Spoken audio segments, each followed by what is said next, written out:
Shrimati MA. Shahnaz, എല്ലാം അറിഞ്ഞിട്ട് തന്നെ കാര്യം. എവിടെയാണ് ഇവിടെ നന്നായിട്ട് അറിയായിരുന്നു ഈ ചൂടിന്റെ തൊണ്ടേക്കറി കുരുങ്ങി. ഭരണഘടനാ ലംഘനം ഉണ്ടാകുന്നത്? വിവാഹിതരായ ഒരു ബന്ധം നിലനിൽക്കെ എന്താ പറയാ, മറ്റൊരു പുരുഷനുമായിട്ട് ഒരു ബന്ധം ഉണ്ടായാൽ അതിനെ ബലാത്സംഗം എന്ന് പറയാൻ പറ്റില്ല എന്ന് പറയുമ്പോൾ ഔചിത്യം എന്നൊരു സാധനമുണ്ട്.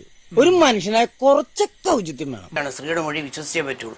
അങ്ങനെ എന്തെങ്കിലും നിയമത്തിൽ പറയുന്നത് ശരിക്കും തെറ്റല്ലേ? കളിക്കാത്ത ആളുതാമസമുള്ള ഏതെങ്കിലും ഒരു സ്ത്രീ ആരെങ്കിലും കൂടെ കണ്ണ് കിടക്കാൻ വരുമോ? പ്രമോദ് കുമാർ നവരത്ന കേസ് കാര്യമായി പഠിച്ചിട്ടാണ് വന്നത് എന്നാണ് അങ്ങ് ചിലരെ കുറിച്ച് കരുതുന്നതെങ്കിൽ പോലത്തെ അനുഭവങ്ങൾ എല്ലാ പക്ഷത്തും ഉണ്ടായിട്ടുണ്ട്. അവയവങ്ങൾ ദ്രവിപ്പിച്ച് ഷാരോനെ കൊല്ലുമ്പോഴും ഗ്രീഷ്മയും അവനോട് ലൈംഗികത അടക്കമുള്ള കാര്യങ്ങൾ ഏർപ്പെട്ടിരുന്നു. വിവാഹബന്ധത്തിൽ നിലനിൽക്കുന്ന സ്ത്രീകൾ ഭർത്താവ് അറിയാതെ മറ്റൊരാളുമായി ബന്ധം പുലർത്തുന്നത് ഏതെങ്കിലും രീതിയിൽ നിയമപരമോ ധാർമ്മികമോ ആണോ? ഈ പുഷ്പങ്ങളെല്ലാം ഇവിടെ കൃഷി ചെയ്യുന്നതാണെങ്കിൽ നല്ല രസമുണ്ട്. ചില ആൾക്കാർ പറഞ്ഞാൽ എല്ലാരും വ്യാജ IAS ആണെന്ന് കരുതാൻ കഴിയും. ശരി, പോട്ടെ, കൂടുതൽ എന്നെ നാറ്റിക്കരുത്. പിന്നെ കാണാം.